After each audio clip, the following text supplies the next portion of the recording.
আমি রাগ করে ফেলি কেন? আমার মনে হয় আপনাদের থেকে আমার আলাদা করতে চায়। রাগটা না করলেই ভালো হয়, কিন্তু কি করব, রাগ হয়ে যায়। আমার মানুষের কাছ থেকে আমারে কেন দূরে সরাইতে চায়, কেন আমারে বিচ্ছিন্ন করতে চায়? কারো শক্তি নাই আপনাদের কাছ থেকে আমাকে আলাদা করে। একমাত্র আল্লাহ যদি আমাকে তার কাছে নিয়ে যান, এর বাইরে আর দুনিয়ার কোন শক্তি নাই আপনাদের থেকে আলাদা করে।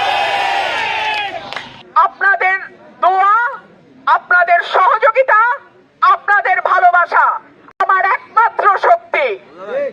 আপনারা ছাড়া আমার কেউ নাই। আপনাদের কাছে এই জন্য আমি বারবার আসি, ঘুরে ঘুরে আসি।